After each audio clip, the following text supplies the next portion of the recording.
to the next video in our series. Today we're talking about how to set up your homeschooling space for success. I'm Sarah Wakehamp, and in 2022, my family and I transitioned to homeschooling. As I was going through the process, I kept wishing that there was somebody to hold my hand and guide me through. I wish there was even a guide, some step-by-step process to help me make the transition. That's why after I went through the process myself, I looked back on all my videos and photos, notes, voice memos that I had taken. I thought, what can be improved with this process? What mistakes did I make? And how would I change this process to make it better? After gathering all that information, I came up with my own framework, a map. Every new homeschooler needs a map. And today we're going to use just that framework to get you set up in your house, the physical space set up for your homeschooling. In our map, we start with A, awareness. What do we need to be aware of when we're talking about setting up a homeschooling space at home? A few things. Some definitions, some myths, and some mistakes. First, the definitions. When we're talking about your homeschooling space, we're actually talking about the learning environment. It may not be one dedicated space that you have in your house. So when you hear me say homeschooling space, we're really talking about the physical and psychological surroundings around where you'll be teaching and where your children will be learning. This environment includes the actual physical space, the materials you'll be using, and the atmosphere. As we're setting up your homeschooling space, there's a few goals that we have in mind. We're looking for organization and efficiency, engaged and effective teaching and learning, comfort, and room for creativity. Let's go ahead and attack some myths surrounding setting up a space with these goals in mind. One of the biggest myths is that you need a dedicated homeschooling space. This goes hand in hand with the second myth that to homeschool you need a large house. While it may work for your family to have a dedicated homeschooling space, it is absolutely not a requirement. There are plenty of families who homeschool on the back porch, on the sofa, in the front yard, but it is a myth that you are going to have to clear out a room and make that your classroom, that kids are now going to have to share a room together, or you're going to have to give up your dining room, although you do have to give up your dining room. The next myth is that your space has to resemble a traditional classroom. You don't have to have desks, you don't even have to have a table for effective learning to take place. I've done wonderfully rich history lessons out on the trampoline. We've done math lessons at the coffee shop. We've snuggled up in bed and read literature together. It's also a myth that your classroom has to be Pinterest perfect. While there are a lot of wonderful, beautiful ideas on Pinterest, your classroom absolutely does not have to look like that in order for it to be effective. It also doesn't always have to be cleaned and organized. While it's a myth that your homeschool space does not have to mimic a traditional classroom, it's also a myth that it's not okay if it does. You can still have maps on the wall and pencil boxes and bookshelves and desks. All right, some mistakes that I made that hopefully by sharing you can maybe avoid. One mistake I made was underestimating how many surface areas I would need. Once we started homeschooling and took over the dining room table with all of our homeschooling supplies, it necessitated needing another area for the things that we were previously doing at the dining room table. Building Legos, painting, drawing. I also underestimated our storage needs.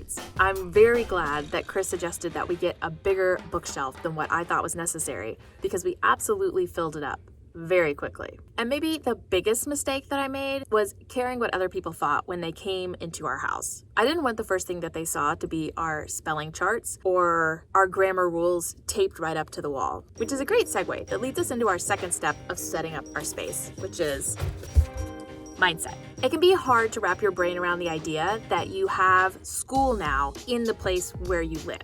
It was very weird to me at first to see index cards and glue and hole punchers sitting in the spot that used to have beautiful candles and tablecloths and napkins. I didn't think it was okay to have this stuff right where people could see it as soon as they came in the house. What I figured out is that I had to make it right for myself and my kids. And what other people were going to think was completely secondary. If you don't want to see it all day, every day, then absolutely put it away. But if it doesn't make you uncomfortable and you're happy to see the spelling progress charts on the wall, keep them up. Or do what I do, which is a mix of the two. Keep up some stuff during the majority of the week, and when you're hosting, you can take it down and put it away. Another big objection, and one of the biggest myths, is I don't have enough space. I remember thinking myself, when we started homeschooling, that there was no way we were going to be able to fit in all the school supplies and a space to use them in our current house. I was actually looking to move.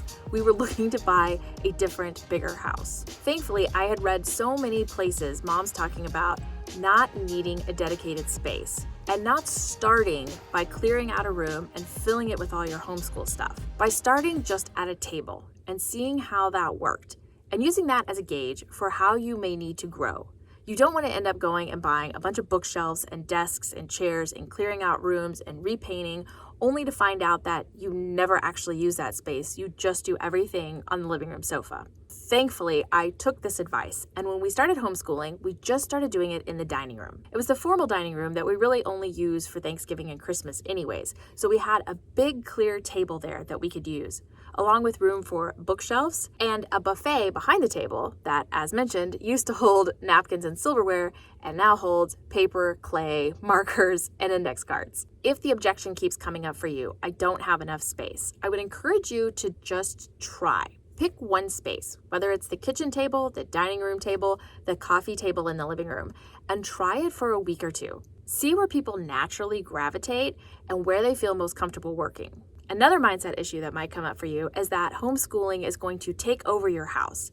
And instead of your house feeling like a home, it's going to start feeling like a classroom, with grammar posters up everywhere, sticker charts, maps. Again, it makes sense that this would be coming up because, again, you've never had school in your house before, but I promise you there are ways to keep it contained. You can absolutely feel like your house is a home and not just a school. I treasure having people over, and I love having my house feel comfortable and warm and like a family home. I have 3 boys who we school at home, and I promise you, if I can still have our house feeling like a comfortable, warm, inviting home, you can too.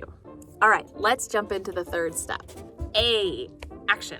Here's where we actually start setting up your homeschooling space. As I mentioned before, I highly encourage you to just start with a space that either isn't that used right now or that is set up or accessible for homeschooling. I strongly discourage you from moving kids to sharing a room, clearing out a whole room, or clearing out a whole playroom and setting up a classroom. Start with a room you already can kind of envision how schooling could work there, and you can build from that.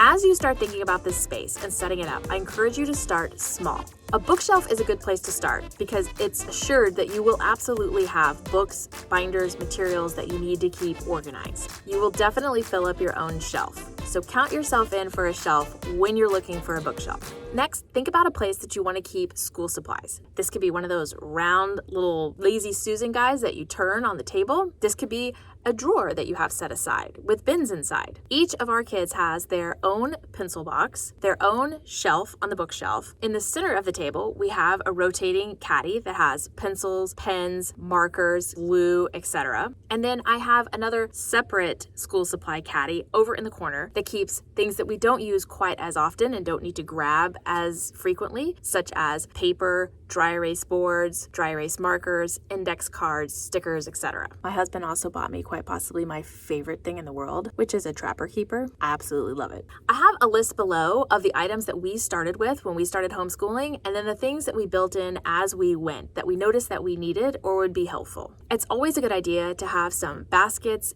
bins, binders. These end up being used even if you buy them initially not knowing what you're going to use them for. Continuing to layer in items that might be useful. It's fun to think about how you can use some of the learning resources as decor. For example, globes, maps, art.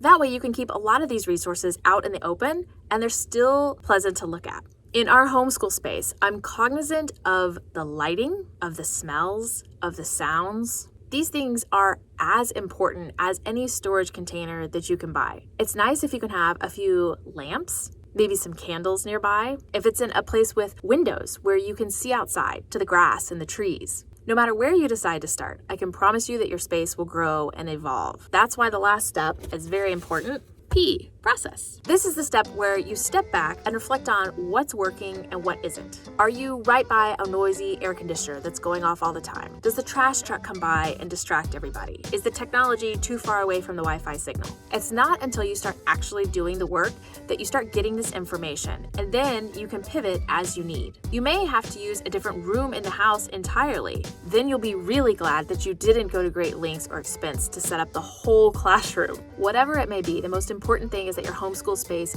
is working for you. All right, that's it for this video. In the next video, I'm going to show you what a typical homeschool day for us actually looks like. I hope you found this helpful. As always, you can reach out to me with any questions or comments. I am here to help you along this journey. I'll talk to you next time. Bye. And I don't like any of that. What do I say when I'm doing this? I don't know. No matter where you decide to start, I encourage you to clean